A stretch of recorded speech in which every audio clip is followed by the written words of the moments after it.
السلام عليكم الناس الكل، مرحبا بكم. اليوم عنا وصفة جديدة وفيديو جديد. ما تنساوش تعملوا جيم واشتراك في القناة كويزين بالوري حمدي على يوتيوب باش تدعمونا ونزيدوا نهبطوا لكم فيديوهات جدد. باهي كيما تشوفوا اليوم باش نعملوا سلطة أم كحورية تونسية معروفة في تونس، معناها التوانسة الكل نعملوها بالسفنارية.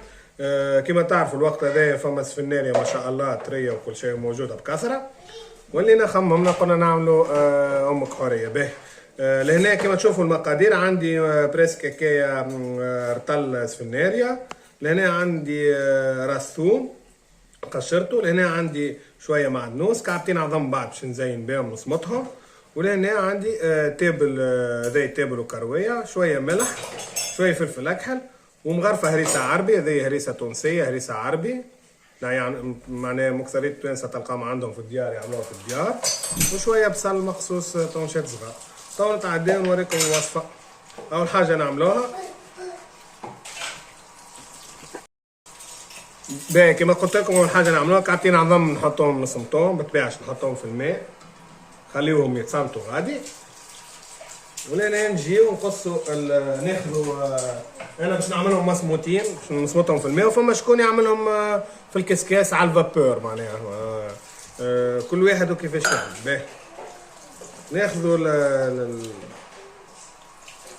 السفنارية نتاعنا ونقصوها بالطريقة هذه. ناخذ مثلا كعب هذا نقصوها بالطريقة هذه هكا باش بعد هيك تجينا سهلة كيفاش باش نخلطوهم بعد هيك مع المكونات هذه تجينا سهلة.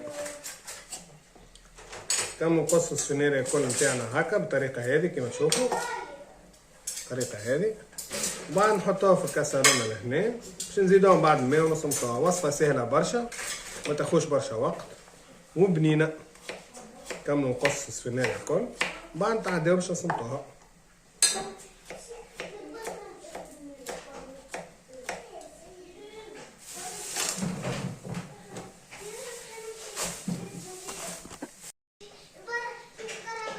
باهي توا كيما تشوفوا كملنا السفنارية نتاعنا الكل، باش نزيد نصمت معاه الكعبات الثوم هذوما نحطهم كاملين خاطر هذوما الكل بعد هيك باش نرفسهم مع بعضهم معناها الكل، ونعبيهم بالماء. كنوريكم كيفاش معناها وين لحد وين نعبيهم بالماء. باهي كما قلت لكم نعبيهم بالماء، لهنا ما لازمناش نحطوا برشا ماء،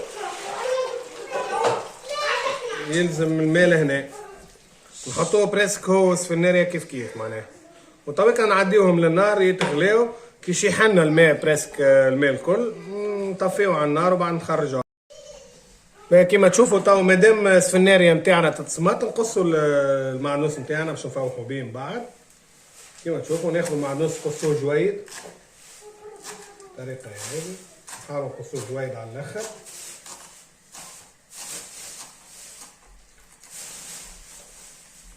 ونحطوه على جنب من بعد هيك باش نزينوا بيه معناها باش نزيدوا نخلطوه مع المكونات الكل. باهي نتقابلوا من بعد شوية كي السفنارية تكمل تتصمت. باهي تويكا رجعنا لكم كيما تشوفوا الناس كلها هاكا الماء نتاعو نشح معناها. هذه هي السفنارية نتاعنا حاضرة، تو ما بقى كان باش نحطوها هنا بالطبيعة معاها الثوم مسموتين. نحطوا المكونات مع بعضهم ونزيدوهم كيما قلت لكم غرفة تابل شطر مغرفة ملح، شوية فلفل أكحل، مغرفة كبيرة هريسة، وبصلة مقصوصة صغيرة هيك شرائح صغيرة. نحطوا المكونات الكل مع بعضهم، نزيدوهم شوية زيت زيتونة،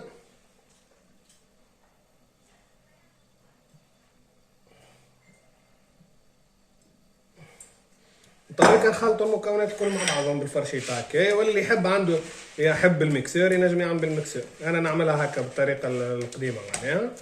خلطوا المكونات الكل مع بعضهم،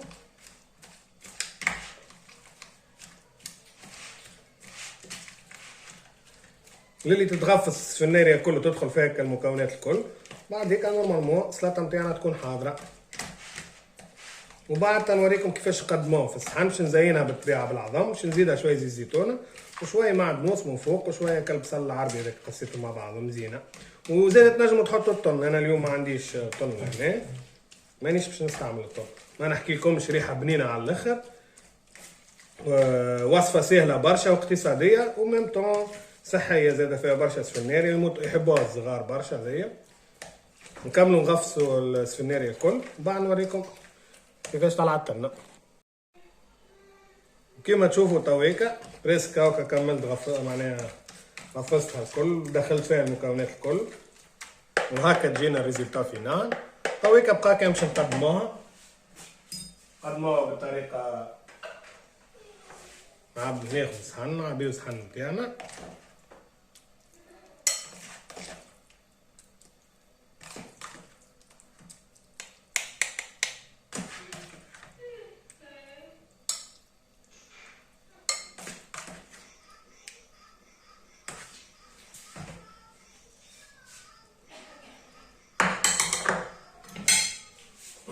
نحطولها كيما قلت لكم شوية عظمتين هكا.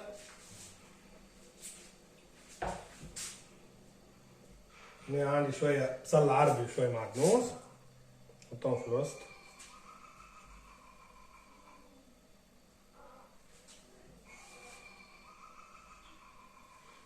فوالا نعملو لها ضربة أخرى زيت زيتونة.